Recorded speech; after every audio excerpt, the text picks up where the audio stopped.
Good afternoon, everyone. Before we get started, just a quick couple of housekeeping notes. Restrooms are to the left and down the hall on the right. We've asked everyone to wear masks who are here in the audience. The speakers today will not be wearing masks. We have the windows open. We hope this provides a safe environment with those conditions. If folks have any questions, we will have an opportunity to meet and mingle a bit later. At 3 o'clock, there's going to be a wave of different folks arriving as well, and that's going to be following the actual ribbon cutting. So for those folks I've not yet met, my name is Adam Grenold. I'm the Executive Director here at the Brattleboro Development Credit Corporation. I want to welcome everyone here to the Cotton Mill campus. Congressman Welch, despite a rather busy calendar, you made it today. Thank you for being here. We also wanted to welcome Nancy Jackson from the State Department, Vermont Senator White, Representative Sibilia and Boslin, Brattleboro Select Board members, Tracy Dolan from the Vermont Refugee Office, and our working community partners and the refugee and asylees who are advising our work. And everyone else, welcome all. This Cotton Mill location we incubate folks out of, so businesses start up here, and our goal is to see them move on to other locations in the community. And really what we wanted to do with our immigration partners today is provide a soft landing as they came into the community. So we've provided this space. And in record time, it turns out we've incubated them out into the community. They will be establishing their full-time office space up on Putney Road in the coming weeks. So welcome here today, but in a month's time you won't find that center and office here. And we'll be hearing more about that later on. So how exactly did an economic development organization come to be working on immigration systems building in southern rural Vermont? Well, it all started back at the last census, which illuminated a lot of significant future demographic challenges for the region. And since then, we've had this vision of increasing immigration for the region. 5 years ago, we set our sights on welcoming refugees, but quickly were shut down along with all other nascent immigration efforts when those federal tides changed. We believed that that was going to be a temporary effort, and we paused, but we made the decision to take some intentional steps to create a welcoming community, readying the region for the increased immigration and all the supports needed for that. Over a period of 2 years, we gathered data, best practices, identified partners, and created the Coalition of the Willing and Eager. Then, disappointed at not winning the Boston Fed's Working Communities Challenge, the BDCC Board of Trustees invested in continuing this work under the Welcoming Communities Program title. With a dedicated staffer now conducting research and outreach with renewed commitment to refugees from the governor and President Biden, we identified national partners who were themselves looking for partners here in Vermont. And I want to pause there because it's really important to understand the planning and preparation that went into that opportune moment. This moment in time was a culmination of years of investment in building capacity, knowledge, local and statewide networking. In building that network in the stewardship of leadership and volunteer boards, our new CASP friends, and our working communities team, which consists of the Wyndham Regional Commission, the Bennington County Regional Commission, the School for International Training, Southeastern Vermont Transit, CASP and United Way, and the Bellows Falls Area Development Corporation. All of this was then actualized through the great work and leadership of BDCC's Alex Beck in operationalizing our dreams and aspirations for a welcoming community. I refer to this critical period as our speed dating moment. If the BDCC was not prepared for this moment in time, we could have easily missed each other. One missed cue, one missed advancement. We could have sailed right past each other, but we didn't. So with that, we were prepared, And instead, BDCC was able to provide the capacity and focus, while the people of this region have stepped up in a way that shows the best of Vermonters, with courage and caring, commitment of resources and time, and a promise of compassionate embrace. From the warm welcome and encouragement from the Brattleboro Select Board and municipal leadership, through the many CASP volunteers, the new co-sponsorship groups forming. It welcomes refugees as well as the partners who will be on the front lines in our schools and agencies. BDCC's role in this is to convene, to bring the resources, to pull and sometimes push everyone forward, to partner on the building systems we need, which is housing, capacity and partner nonprofits, local knowledge and commitment to develop the resources refugees will need for years to come. Our role and our vision is larger than that. It's to fulfill the vision of a welcoming community, one which has the systems able to welcome and sustain many kinds of new Americans, whether they are secondary migrants or visa workers, asylees, or refugees. It's to create knowledge, expertise, and relationships necessary to welcome and nurture diversity in all forms in our workplaces and communities. With the upcoming funding from the state of Vermont, we're now going to be partnering with the Boston Fed's Working Communities Challenge, and we get to carry this work out for the next 3 years. We believe that the region's vibrancy and future depend on our ability to welcome newcomers for whom the career pathways and entrepreneurial environment of the Wyndham region represent true opportunity. BDCC's role with regard to these new Vermonters directly relates to increasing the size and quality of the workforce and the entrepreneurial base. But as we said for years, despite the many wonderful assets of the region, the missing ingredient for sustainability is people. I want to thank you to all the partners here for helping us turn the corner and join so many other rural communities that have been revitalized by the advent of newcomers in search of the American dream. We are so pleased that our region in the Ethiopian Community Development Council recognized that good match in that oh so critical moment. ECDC brings its mission and experience to the humanitarian efforts of helping relocate refugees around the nation and now here in southern Vermont, and for that we are extremely grateful. And now to hear more about those efforts, it is my pleasure to welcome to the podium our next speaker, Dr. Tsahaye Tefera, founder and president of the Ethiopian Community Development Council. Dr. Tsahaye Tefera formed this organization in 1983 and helped shape ECDC from a startup agency to a major community-based organization with an annual budget of over several $million. ECDC now offers a wide range of cultural, economic, educational, and social services at the local and national levels. A native of Ethiopia, Dr. Tefera received his undergraduate degree from Haile Selassie University. He then earned his MS in Applied Linguistics and a PhD in Sociological Linguistics from Georgetown University in Washington, D.C., where he also served as a research associate in the School of Language and Linguistics. Please join me in welcoming Dr. Tefera to the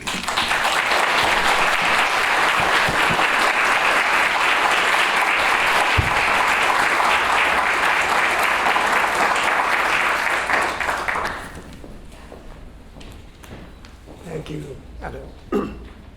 Good afternoon. I really want to say thank you to all of you. This is a very exciting day for us.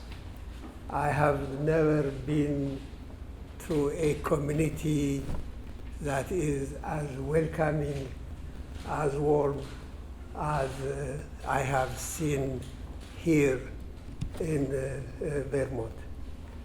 I have never been to Vermont.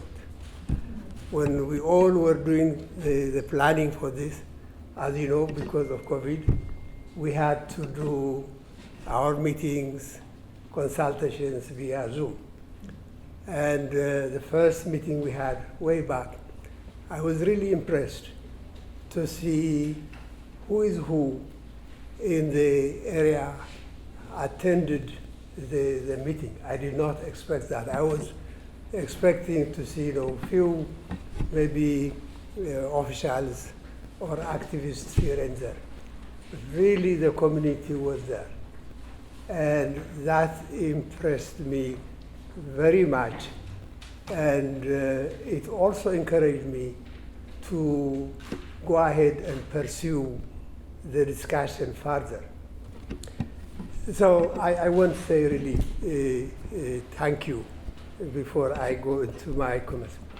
As Adam already said, the ACDC was founded way back in 1983 as a small community-based organization in the Washington, D.C. area to welcome a growing Ethiopian community that was coming to the United States as a result of what happened in Ethiopia in the 70s.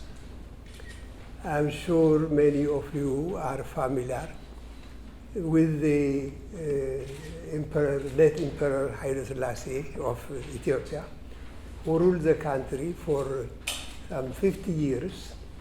In 1974, a military coup happened, and he was overthrown. Even though there was a need on the part of the young intellectuals, professionals, for a change of governance.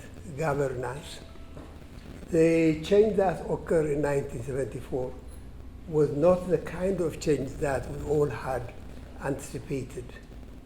It was a revolution that basically changed everything in Ethiopia. And as a result of that coup, many Ethiopians started going abroad to neighboring countries as refugees. It's very interesting, the refugee term I cannot translate the word refugee from English to any of the Ethiopian language that I know, because that was not part of the experience.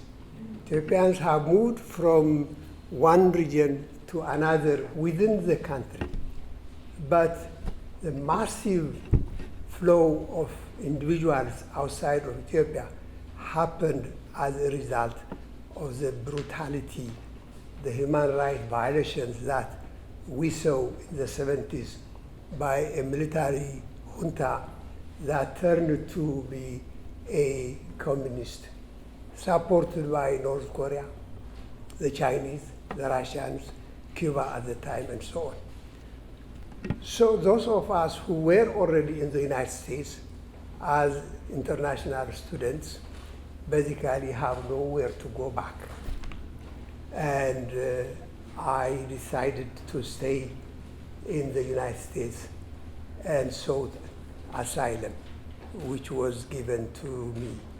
So I am very, very grateful to the country for not only welcoming me as a student, but it gave me also a home. And this is, for me, something that I would not forget.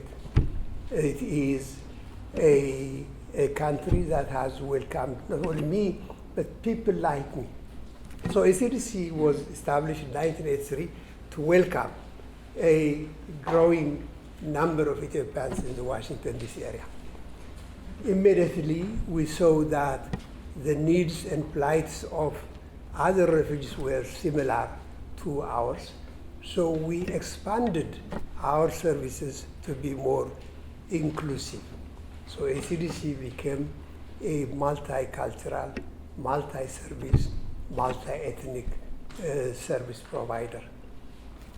And from there on, we decided that, in the past, most of the voluntary agencies that resettled refugees were either faith-based or few national organizations.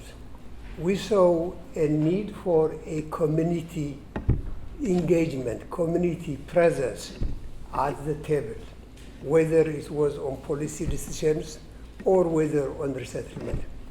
So in 1991, we applied to be a resettlement agency, and the State Department basically took us and allowed us to be, of course, the smallest of all the agencies and the youngest. So in 1991, we started resettling refugees primarily from Africa. The number we had was about 212. I still remember it. We had only 5 sites around the country. So by doing that, ECDC really brought the community perspective, the refugee perspective. I would go to all those meetings held by the national agencies, State Department, ILS, and so on, and we would be sitting at the corner somewhere, and they would be talking about us. I wonder whether it's us that they're referring and so on. So we said, I think we need to be there when things are discussed that affect us. So we became a partner in refugee resettlement, still bringing the community perspective, the refugee perspective, the immigrant perspective to the refugee resettlement. So that's why ECDC still remains true to its origin. And in all the states or cities that we have presence, deliberately what we have done is, when we choose an organization, we look into the refugee, community-based, immigrant-based organizations, because our goal is, our aim is to bring them to the table so that they be part of the process, so that they be basically an integral part to the resettlement. So most of our affiliates are either immigrant-based or multi-ethnic based organizations. Today we have about 22 affiliates around the country. In areas where we did not find a strong, capable organization from the immigrant refugee communities, then we had gone and opened our own branch offices. In Denver, 15 years ago, we wanted to resettle refugees there. We could not find, an active community-based organization. So with the help of the community and the state coordinator at the time, we opened our first branch office, the ECDC African Community Center. We did the same thing in Las Vegas and in Maryland, of course in Virginia, which is our hometown. So this year, we have now opened 2 such branch offices. One of them is, of course, the office that we are talking about here today. Another one we'll have in Warsaw, Wisconsin. People ask me, why Brattleboro or Warsaw? Well, as I said, it's a policy decision. What we did was, the urban areas are already full of refugees, other immigrants. There are also multiple organizations. In some cities, there are 5, 6 organizations competing for limited resources and so on. So we were looking to really have a different approach, and that is looking at where resettlement is not happening. So in that premise, that's how we ended up in Vermont. And initially we were looking in other areas of the city, but in talking with the community, in talking with the then state refugee coordinator, she said, well, maybe you should look at this community. I think she was right, and we thank her for that. So from day one, I was really, really impressed and with the welcoming atmosphere that we have received. So we decided, once we did not want, to go to the State Department and ask to allow us to open an office here without talking to the community. So what we did was, before we approached the community and the State Department, we had the groundwork done here. We talked to people and saw the back and forth. There were some people who were reluctant, hesitant, but the interaction that I saw in those Zoom meetings and so on was really a democratic process. People were educating one another. We were only there really to be listeners. So once we were assured that this is a site that is going to be a welcoming site, then we applied to the Department of State. And this is unheard of. We had letters of support from the governor. This is the first time that the CDC has sought and was given a letter of support from the governor's office. That shows, the interest, the positive, welcoming from. And then we had, letters of support from elected officials, the community, and so on. So with that, we included the site here in our application to the Department of State. Still, we were not sure whether they will approve it or not. But with that kind of a welcoming community, and so I was talking to one of our funders here. You will hear from him later on, and said, "What guarantee do you have that they will say okay to the site here?" I said, they must be really fools if they were to refuse us to do this. When you have a welcoming community, when you have a Republican governor welcoming refugees, when we have a community that is ready, PRM must be really out of their mind to say no. So I was that much confident, and indeed, as you will see, I will hear later on, we have a representative from the highest official from the Department of State also to address you. This is again a historic day. I don't think PRM has ever been anywhere for an opening of a site. This is historic for us. So that is basically what CDC is, and our approach is it really has to be a community involvement, a community engagement, because it is the community that wants to bring in the new community to make them part of it. Without the community support, the refugee program cannot exist. It has really to have its roots in the community. I read a book, I think by Miss Clinton. It says it takes a village to raise a child. It really takes everyone here to make this program work, and I am very grateful. I am going to really go into mentioning names, organizations here, because it's very important. I know, it takes time, but without the people that I'm going about to mention, I don't think we would have been able to gather here today. So I want really to acknowledge and thank the presence of our Congressman Welch for joining us here. I know how busy it must be in Washington, and taking time, to be with us here is very, very appreciated. That shows, the spirit of the community, and we thank you for being here. I want really to mention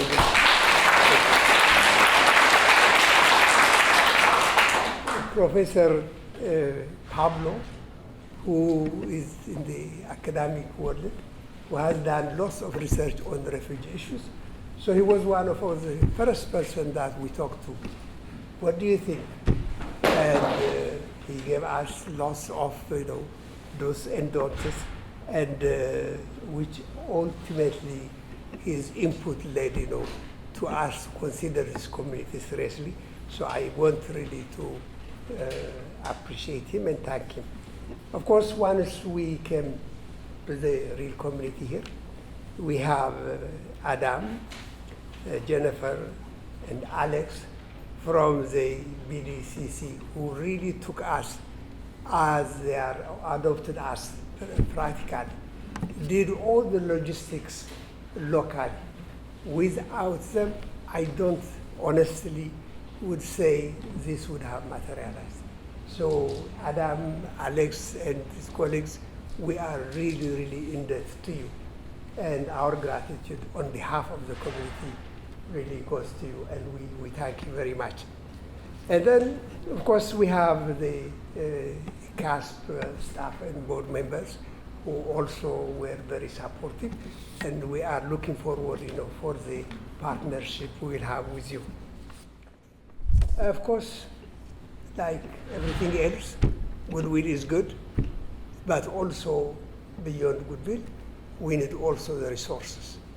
And it is really the generous support from the Ed Shapiro and Ed, who later on you will hear, and his wife Barbara, and Lisa, Braden, and Lawrence, that have made a significant funding to make this a reality.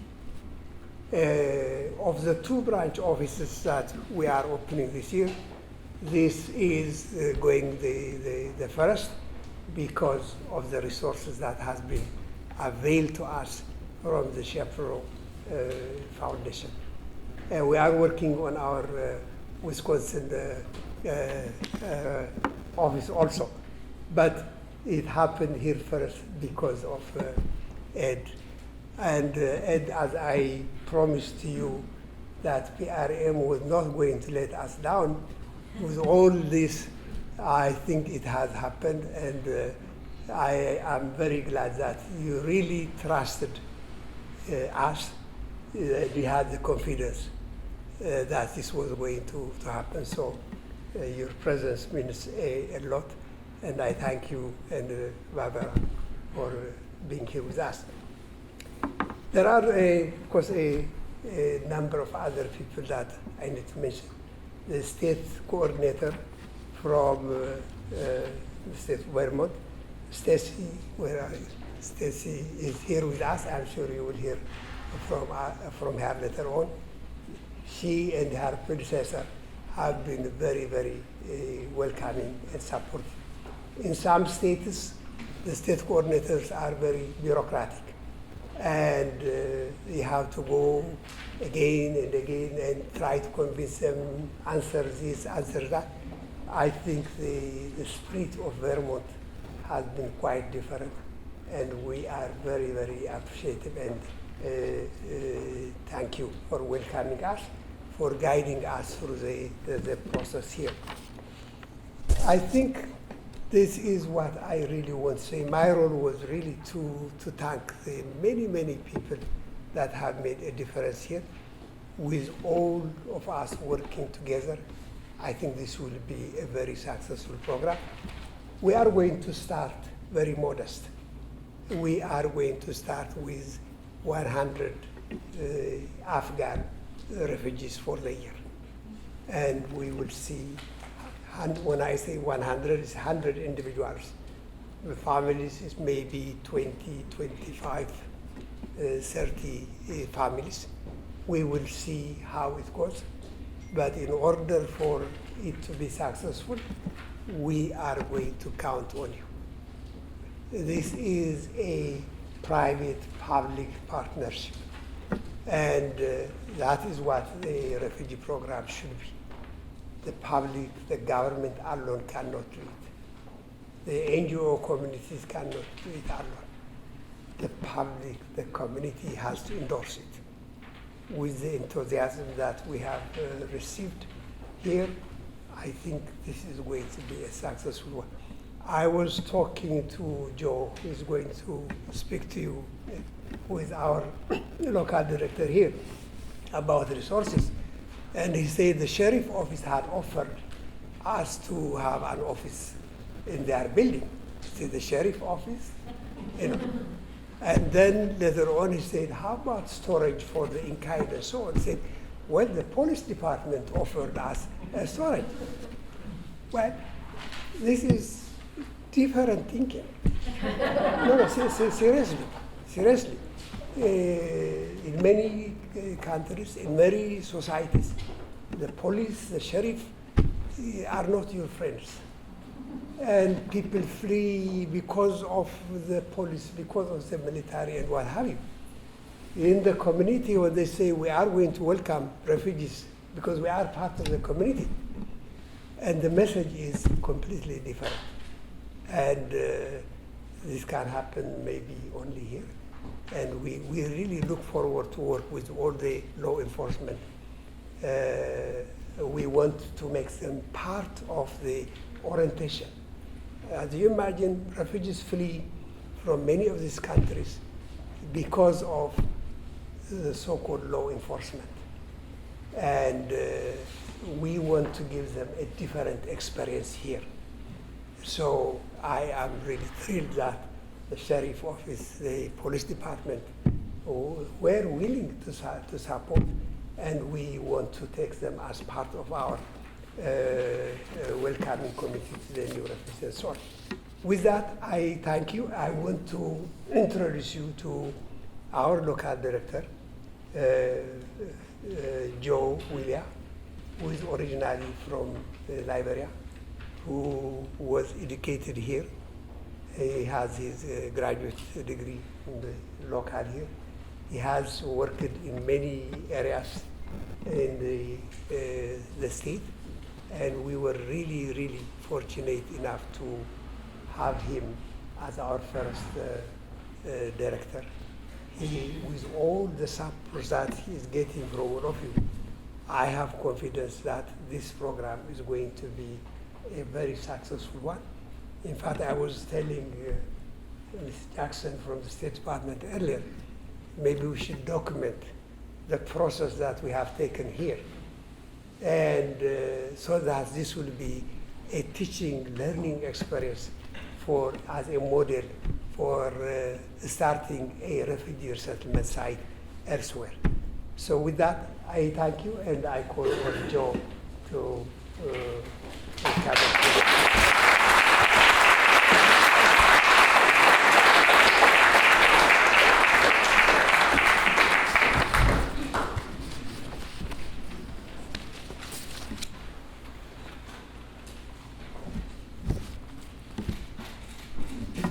Good afternoon, everyone, and thank you for coming. I'm pleased to welcome you all, and thank you for being here with us today. Due to time, I'm unable to mention all of you by names, but please know you are as important as those who have been mentioned. We all gathered to celebrate one of the greatest accomplishments of our community. I have lived in Vermont for the past 9 years and know Vermont as a welcoming community, but I've never seen such collective commitment to refugees resettlement. Like many of our soon-to-be Americans, I left my country at the age of 18 as a refugee. I have seen the difficulties of settling in a new community and a group of humanity. Albert Einstein said, and I quote, "The world will not be destroyed by those who do evil, but by those who watch them without doing anything." Not doing something to change the lives of people fleeing persecution I have seen in our community today. Some of you signed up the letter of support. Some call to ask, what can I do? Some of you are willing to open your homes to refugees. Some of you call to provide jobs, while others sign up as mentors, drivers, landlords, to soon-to-be new Americans. You are stepping up when your fellow human being is in need. Some of you said to me, we understand what it means to have a cultural shock because we serve overseas and we are here to help new Americans. We look forward to your commitment and good working relationship. I cannot do it all, and ECDC cannot do it alone. And please do not go from here thinking that refugees are amazing and they will do it themselves. We as a community must collectively find solutions in their integration. They will need housing, employment, self-sufficient, connected to schools, buying homes, making connections to communities as quickly as possible, and your support is needed in this. The success of them will not be possible without the support of all of you here today and those who are not here. It is very early days, but I'm confident that your commitment demonstrated by your presence here will make a noticeable difference. After today's event, our office will be opened. We welcome you all to call us, drop by our office, volunteer and donate to us. Our next few weeks will focus on staffing, training community partners, and preparing to receive our first arrivals. And we ask all of you for your support, any way you can. The President and everyone at ECDC thinks that it is extremely important to get the starting right for refugees resettlement in Southern Vermont. So be patient with us, but we thank you all for coming. And we call on you, reach out to your brothers and sisters, your neighbors, in any way you can to support this process. Thank you and have a wonderful day.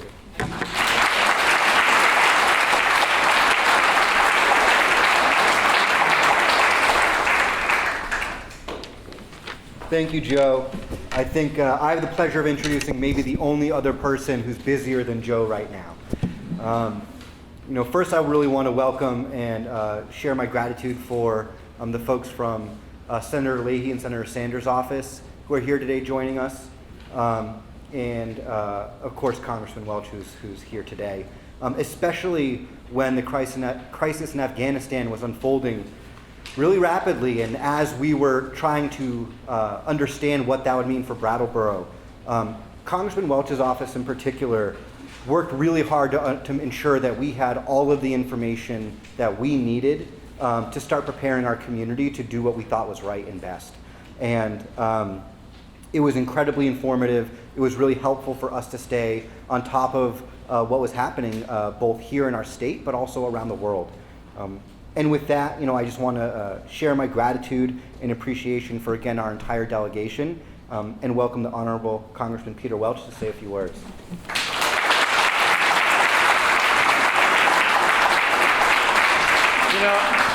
I am so excited to be here. I really am. I was talking to Randy when we first got here, and he was marveling at the incredible turnout from Brattleboro in the area, representing all these local organizations. Nothing has happened since COVID like this. And why is it? It's not that we just want to see each other. We want to welcome new Americans to Windham County. And yes, we do. And it was just inspiring for me to listen to Dr. Tefra and to Mr. Weir. I really appreciate it, all of us, you coming here. Lord knows what you've been through. And even if you describe it, none of us can really fully imagine it. We've had the blessing of safety and security all of our life, whatever challenges we faced. It's not what you and others who are coming here have had to contend with. And how somehow in the midst of enormous suffering and insecurity, you come out on the other side with love in your heart to help other people. It's a really astonishing accomplishment, and thank you. And Bernie, Patrick, and I are totally there to try to get the funding so that organizations like this in Vermont and all around the country can help out. But I was thinking about, why is it that there is this huge group here? Why is it that Vermonters want to help out so much? And I think there's three reasons as I think about it. One is responsibility. The United States has been involved in 3 wars, spent $8 trillion in the last several decades. And there are a lot of folks in Afghanistan, most recently, who were there risking their lives helping our men and women in uniform. And it is unconscionable that we won't help them be safe when we leave Afghanistan. So there's a responsibility, and it's true also with many of the Syrian refugees. That was a product of the invasion of Iraq and all the chaos that was unleashed in Syria, where these poor folks became attacked by their own government. And we were making progress. Rutland was welcoming Syrian refugees and had 2 families before it got turned off by the Trump administration. So there's an acknowledgement that we have some responsibility to people who helped our men and women in uniform, to people who are the collateral victims of policies that we pursued. So that's responsibility. The other, Adam, you were talking about workforce. So, we do need people.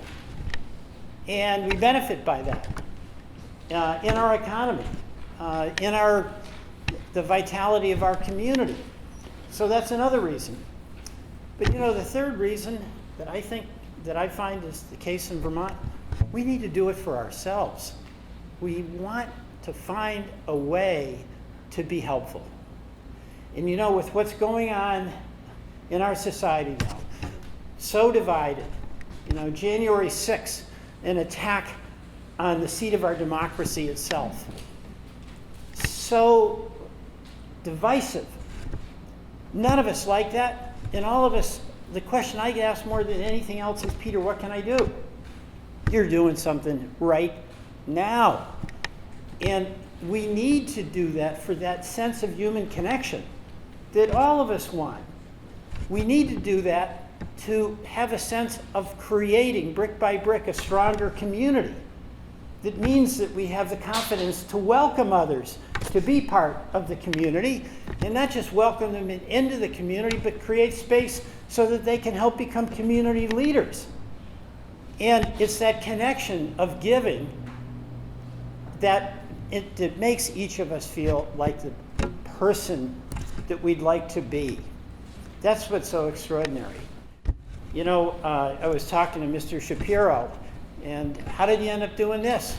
And he was just thrilled about the family that they're connected with down in Boston. And, there's something to that biblical saying, it's in giving that we receive. So sure, we have responsibility, so we've got to step up and bear our share of the burden. We have an economy that depends on having new people come and help us build it. But deep down, it's our heart, it's our soul. We just need a way to express through action our desire to help others and welcome them into our community. So I'm going to tell Patrick and Bernie about being here, because they're going to be pretty blue that I had all the fun today. I had all the fun today, and they're down there dealing with Mitch McConnell. So I just want to end where I began, and that is to say thank you. We're blessed. We are blessed in Vermont because we do care about one another, and we also, it's important to us to care even about people we don't know.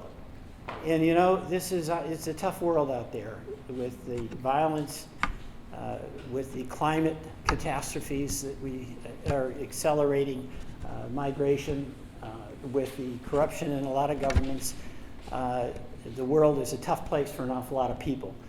And Vermont has always had a big enough heart to reach out and say, hey, come on down. We want to help be part of our community. So thank you all very, very much.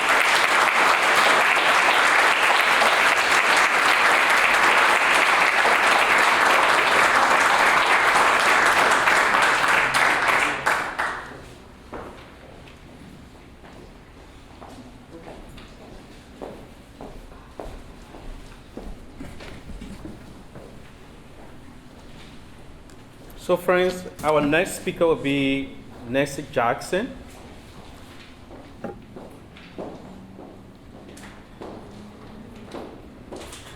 Ms. Jackson is a career member of the Senior Executive Service and serves as Senior Bureau Official for the Bureau of Population, Refugees, and Migration. From 2019 to 21, Ms. Jackson served as Deputy Assistant Secretary in the Bureau of South and Central Asian Affairs, where she supported the formulation and execution of U.S. policy towards Afghanistan. From 2015 to 19, Ms. Jackson served as Deputy Assistant Secretary in the Bureau of Population, Refugees, and Migration, overseeing the offices of assistance programs in Europe, Central Asia, and the Americas. Ms. Jackson received her Bachelor of Science degree from Georgetown University, where she graduated. Please join me to welcome Ms. Jackson. Thank you.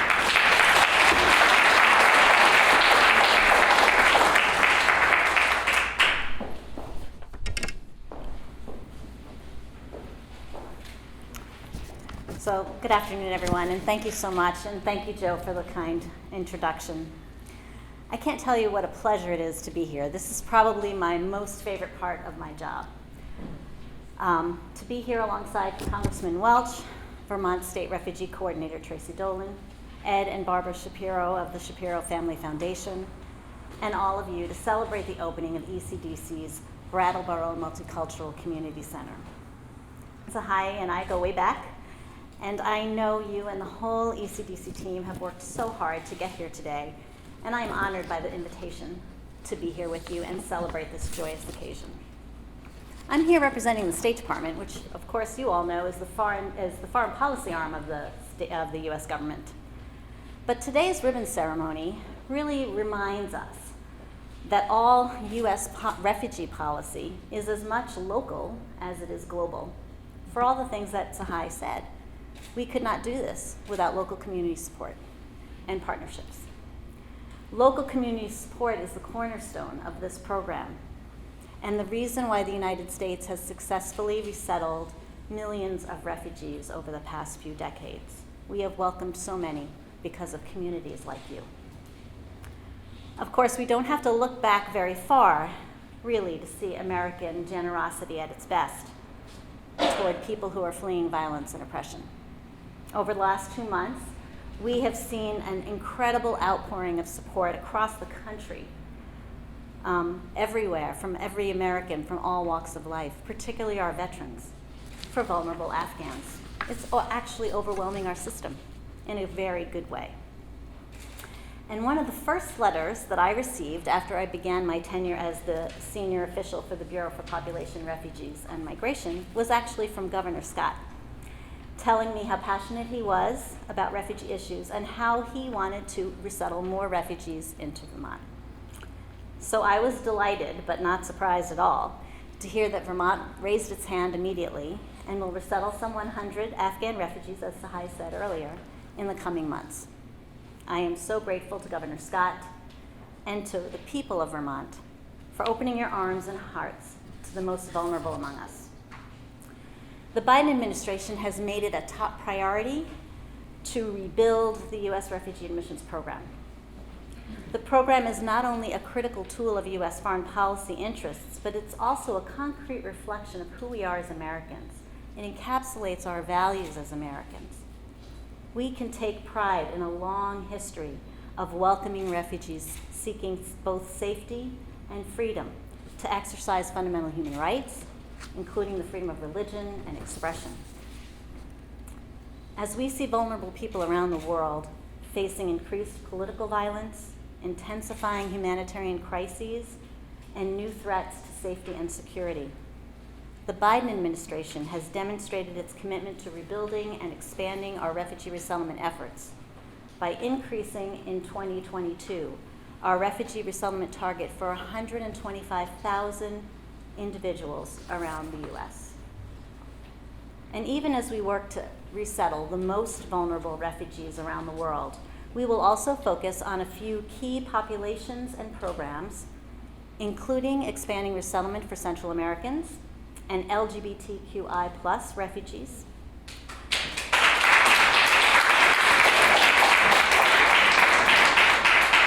enhancing and expanding access to the Refugee Admissions Program for Afghans at risk due to their affiliation with the United States, and resettling Uyghurs, Burmese dissidents, members of the Rohingya community, and those fleeing oppression in Hong Kong. We are also seeking innovative approaches and new avenues of collaboration to expand and strengthen this program. In addition to the veterans groups I mentioned, we have seen faith-based institutions, diaspora communities, and private U.S. companies come to the table, not only with resources, but with ideas and solutions to the resettlement challenges that we face. The State Department is partnering with Welcome.us, a nonprofit and nonpartisan initiative that brings together more than 250 non-governmental organizations, businesses, and civil society groups to ensure that private sector resources are reaching where they are most needed. And I am so glad to have this opportunity to thank in person Ed and Barbara Shapiro for their critical contributions to our efforts. We could not do this without you. The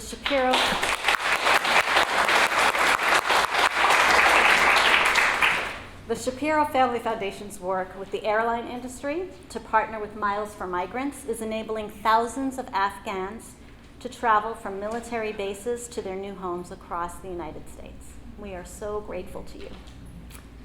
We know that we will need to depend on strong relationships, both with organizations like ECDC and the Shapiro Family Foundation, and with local communities like Brattleboro, to deliver on the commitments to Afghan allies and all other vulnerable people around the world.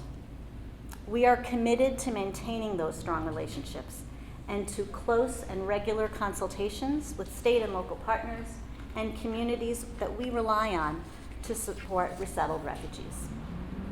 And that is why I wanted to make this event one of my very first trips as we eased pandemic travel restrictions. This community center will be a living symbol of what the federal government, state governments, local partners, and local communities can do together to ensure that the United States always remains a place of refuge for anyone seeking safety and freedom from oppression. Thank you so much for your commitment and your commitment to refugees and your support for ECDC. We are just thrilled to be here. Thank you.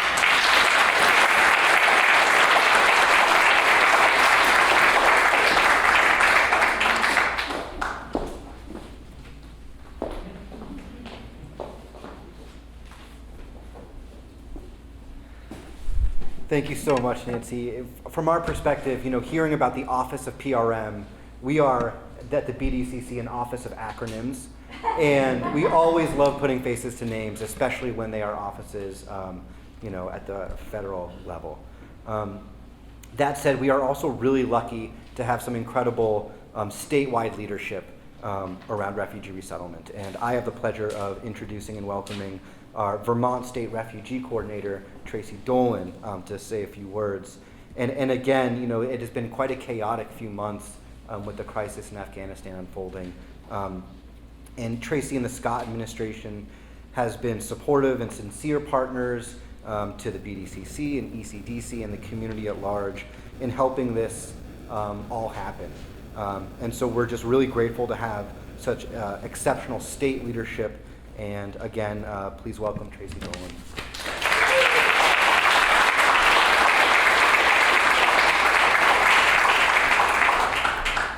Hi, thanks so much for having me. So my name is Tracy Dolan, as Alex mentioned, and I am the director of the State Refugee Office and I've been in my position for 8 weeks.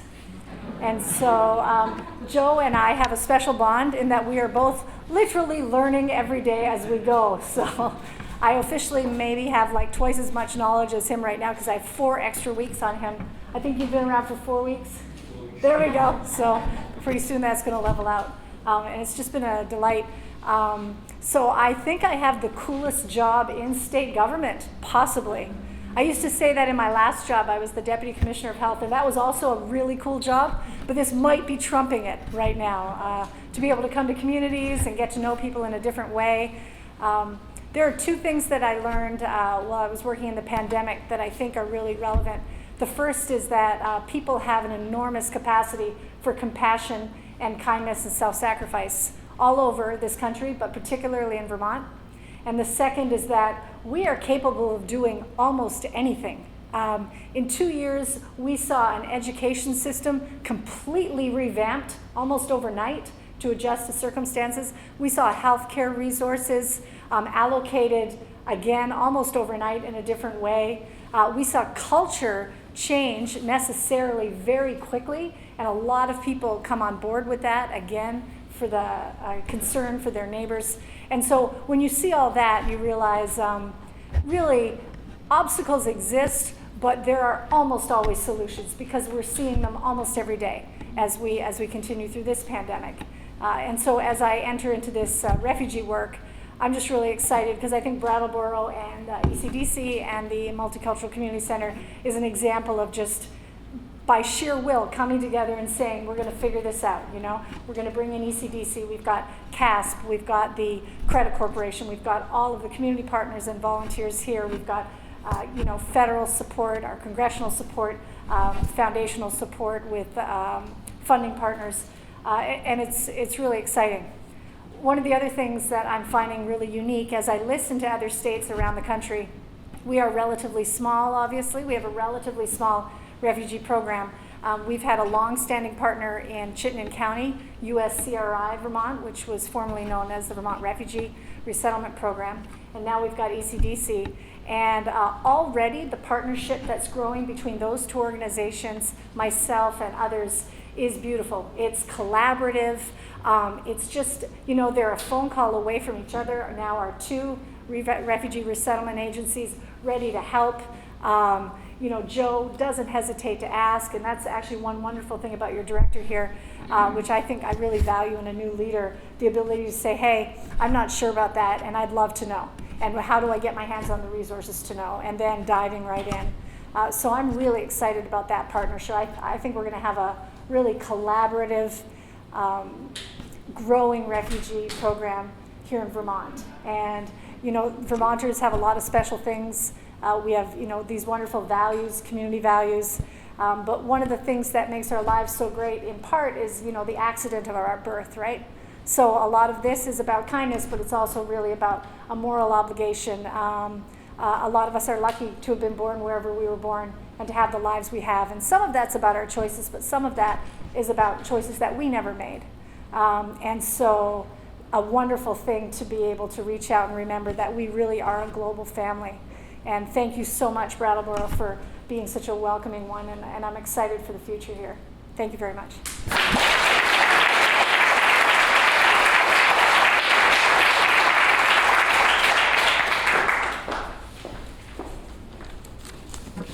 So thank you, Tracy, for that.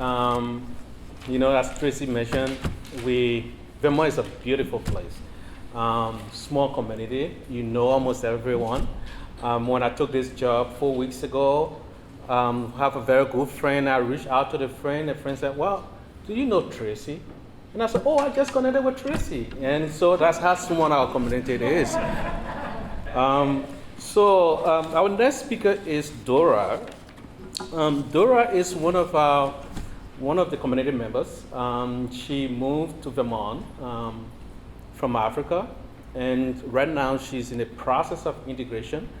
So you're going to hear from Dora what the process of integration actually is. So please join me to welcome Dora.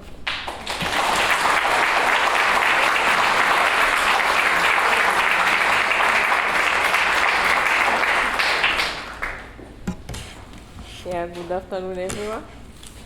So it's a great honor to be here to see everybody. So my name is Dora Urujeni. I come from Africa, Rwanda, but I have lived so many places. So I was born in Republic of Congo from refugee parents. So I grew up in Congo and then came back to Rwanda as my home country. And I came here to the US for studies at SAT. And I'm honored to see some of my teachers here from SAT.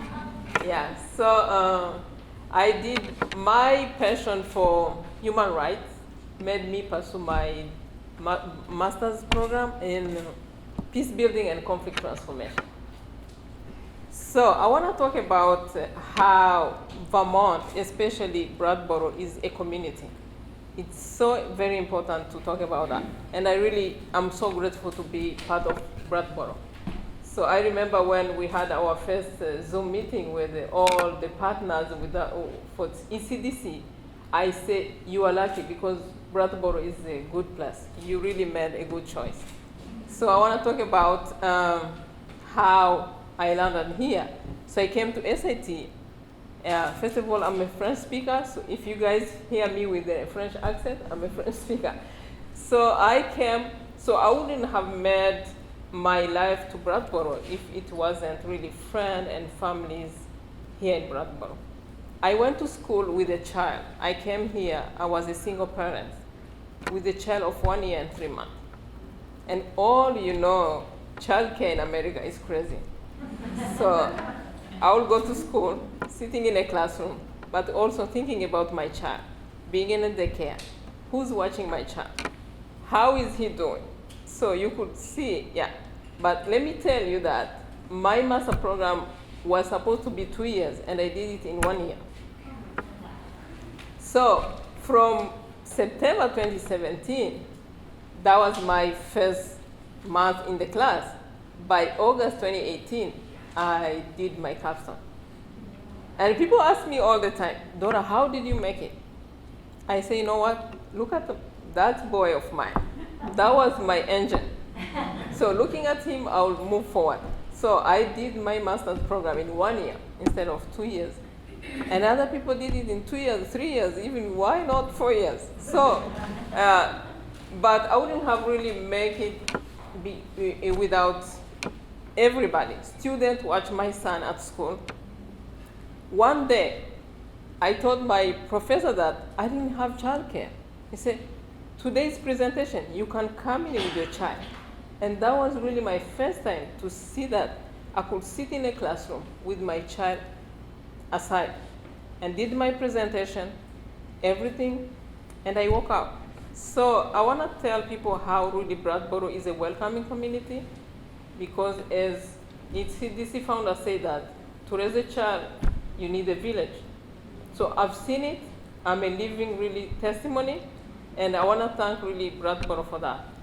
So when I finished my master's degree, I got a job at CASP, the Community Asylum Seekers Project.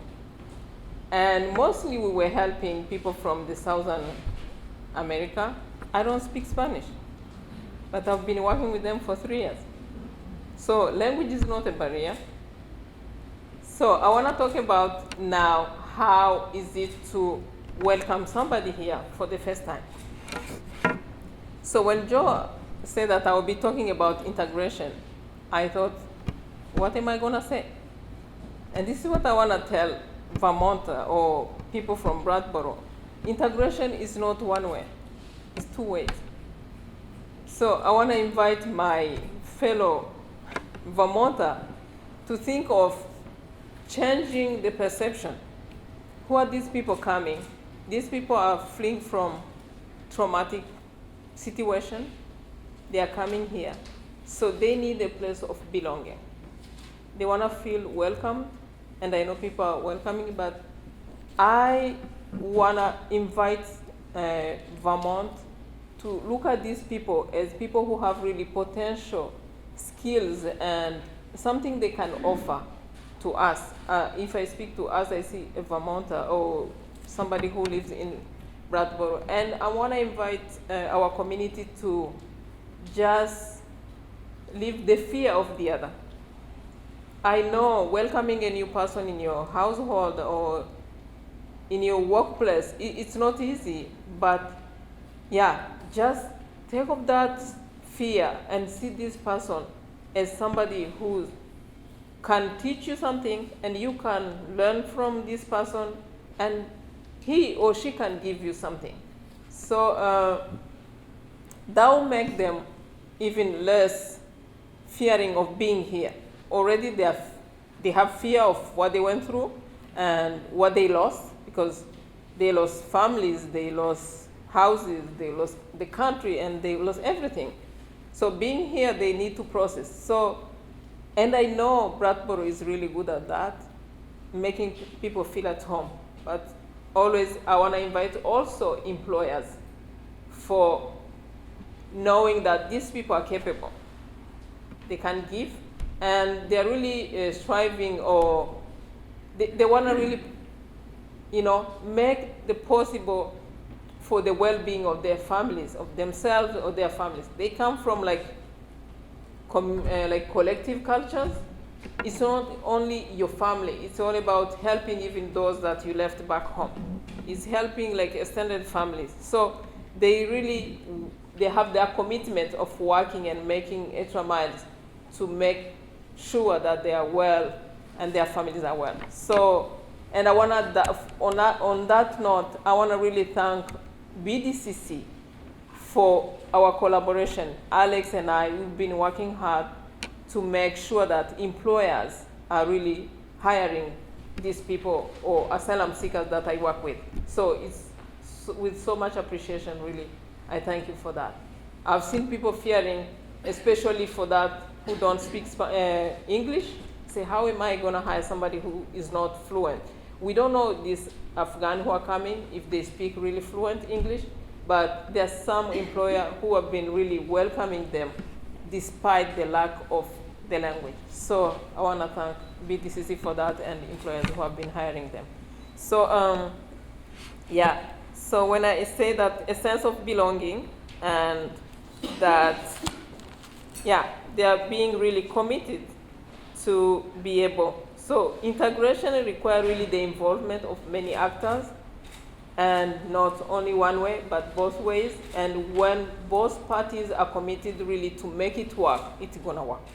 Yeah, I have no doubt that people will feel welcomed here, but I just want our community to bear in mind that not only we are giving, we are not doing favor to these people, but we wanna learn from them. And when you know somebody who they are, you're gonna really have already something that you will get from them. So we want to really, I see really the state level and state leadership here, we want to really advocate for having more lawyers, because these people are going through a process, and this process, it's not a joke. Yeah, immigration process with all the challenges, it is so even challenges to get like lawyers to represent these people. So they have different really status. There are those who will go through asylum process, which is not really easy. So we would like to advocate for more lawyers to be really representing these people. And I've said about employers, I work with BDCC. For employers, just somebody like BDCC to talk to an employer to say it's okay to hire these people. Yeah, so they're gonna have that. And another thing would be therapists. These people are coming from really a very traumatic situation. We need more therapists, because when we are not ready mentally, we can't really even fit or integrate even physically or economically. So to be able to work and make sure that your family is safe and well, you need to be really ready mentally. So we need more therapists to be involved in the process of integrating our fellow Afghans. So without really taking so much time, I want to thank you all. And this is show you how really Vermont is going to be great. And one of the experiences that amazed me is it was the COVID vaccine. So when COVID came here, I'm telling you, all people of color, all people that has less, access to vaccine or healthcare, got vaccinated. So I want to thank really the state of Vermont about that. Yeah. So thank you so much. Thank you very much.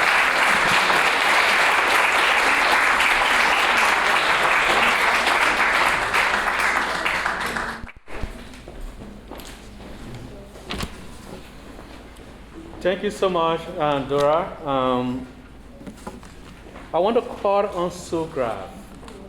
I have known Sue for some time now from my previous job, and Sue is the one who knows all the service providers here. So please join me to welcome Sue.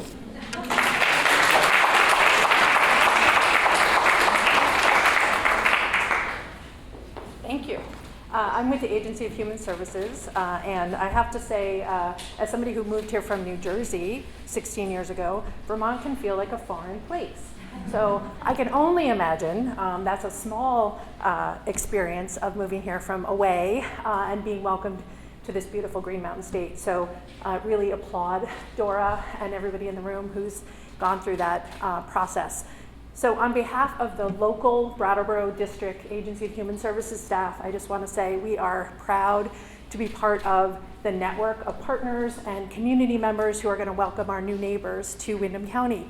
We're thrilled. So we want to make sure that they are feeling safe, they're feeling supported, they have their health care needs met, they have any and every federal and state benefit they're entitled to. And so we're going to work really hard to give trauma-informed and trauma-appropriate services and culturally appropriate services to our new neighbors. And so that's our pledge. We here at the Agency of Human Services are tasked with serving all Vermonters. And so we want to approach this work with humility and with curiosity and with understanding what our new neighbors might need from us and how we can learn from them. So it's beautifully stated by Dora, I can't say it any better, but just on behalf of the agency and our local staff who will be the neighbors, the friends, the employers, the folks in the community who are embracing our new residents and our new Vermonters, welcome. We're thrilled to have you here. We can't wait to meet you, and we're happy to serve you. So thank you.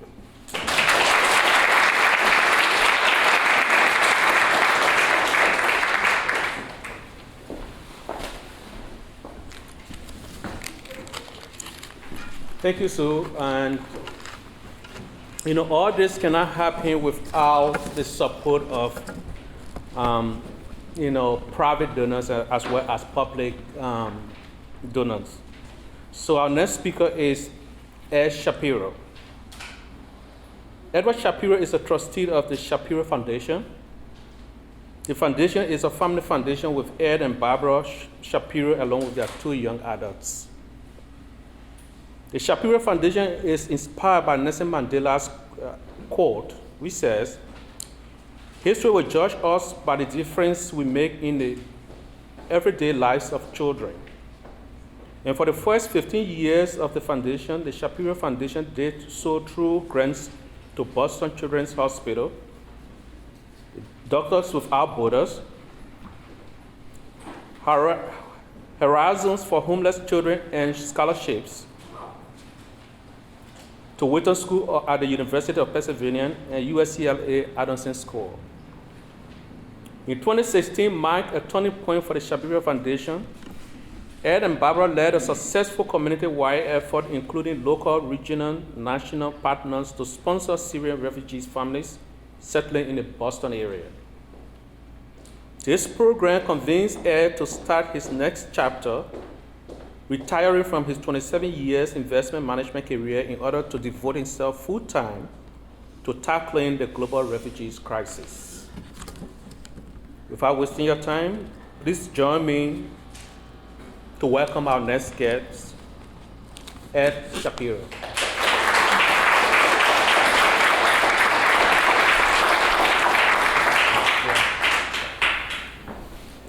Thank you, Joe. Thank you, everyone.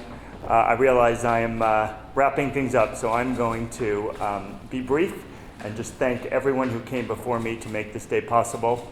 And I want to thank two in particular. First of all, the people of Vermont. This wouldn't be possible. You are all representing not only Brattleboro, but this state. I'm going to tell a quick story of how I ended up here, this former investment manager from Boston in Brattleboro, Vermont. It started with my wife, who's a UVM alum. And about in March or April, she forwarded me an article from Professor Bose at the University of Vermont, who had spent time studying refugee resettlement in Canada, where we've spent a lot of time during the last 4 years, and in Vermont in particular. And that was followed by an article in the Boston Globe that talked about your governor, and how your governor, your Republican governor, had been so frustrated at the inability to attract more refugees to Vermont, making the case that Vermont needed refugees. Congressman Welch talked about all of the benefits of refugee resettlement, and I want to focus on one in particular, which is the win-win piece of it. That we have a humanitarian responsibility, of course, and in some places and some times, like we're living right now, that might be the most relevant, but the fact is we need refugees. I started about 5.5 years ago traveling the world, going to many places, first Rwanda, actually, and Haiti and Liberia, the Middle East, the Bangladesh, the Greek islands, meeting these refugees and hearing their stories and how frustrated they were that not only did they have to give up everything they had and leave their home countries, but they weren't able to work. They weren't able to contribute to their societies. They had skills, they had time, and they wanted to do that. And then we come back to our own country and you hear about labor shortages, people that are communities that desperately need and want to welcome refugees, and they're not being allowed to do that. When then candidate Biden gave a speech on World Refugee last June, and he made a commitment that if elected, he would, in many ways, build back better, reverse the damage that had been done, and restore the U.S. refugee resettlement system.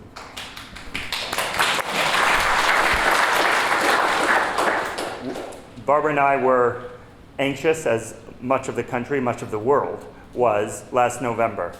And when President Biden was declared the winner, we turned our attention back to the United States. We said, now we will have in 10 weeks a partner, a true partner in Washington to do so much of what we wanted to do, what we started doing, what Barbara led, the efforts to sponsor families, Syrian families, 5 years ago and watch them thrive and produce new Americans, these families that are now on the cusp of being eligible for citizenship, and saw that opportunity taken away from us in large part over the prior 4 years, but learning so much about other systems, and in particular Canada, who has been a leader in refugee resettlement, and in particular involving the local populations, the communities who want to welcome them, who need to welcome them to their communities.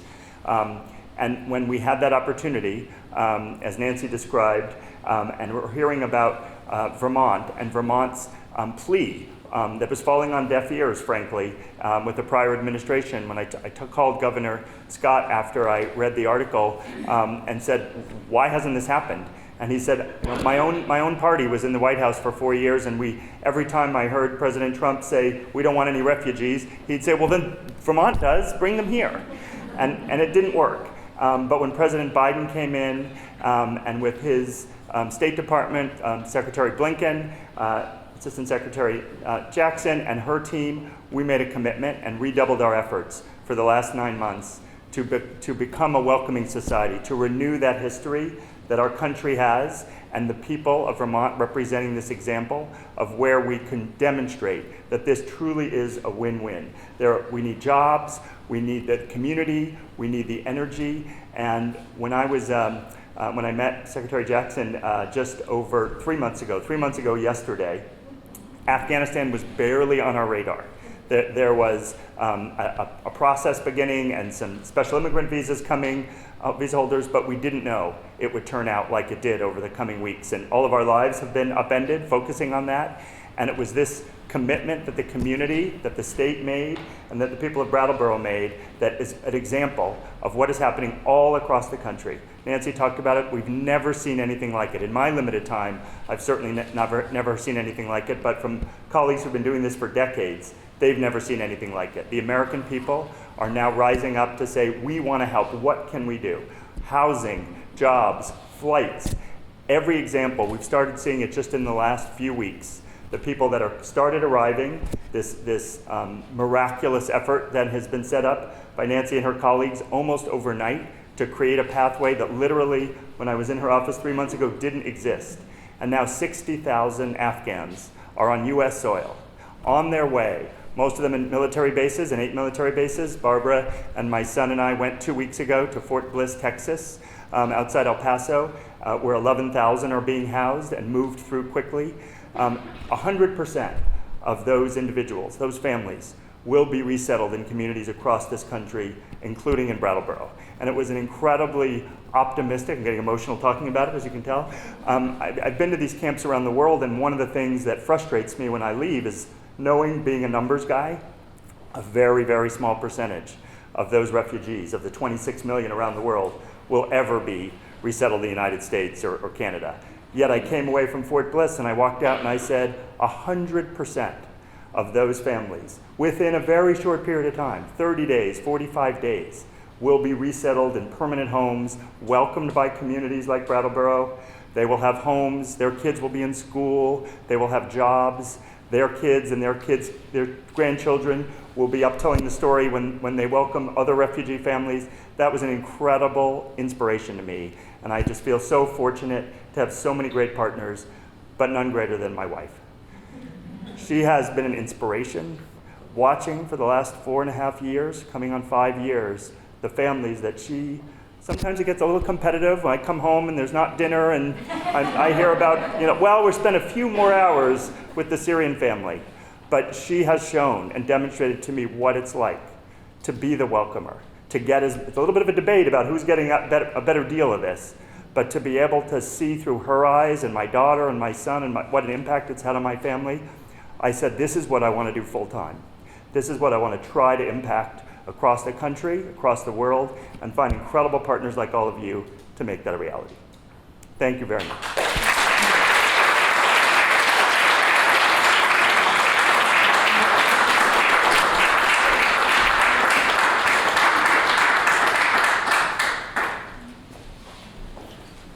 Thanks everyone again for being here. So we all came for a ribbon cutting.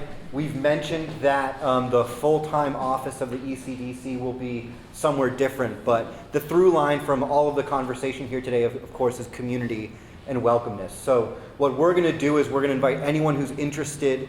You're all here to support the same efforts, and so you're all welcome to come up. We're going to have the ribbon across all of us as partners, and then we'll have Joe, our new director, actually cut the ribbon. So if you'd like, please come up and join us.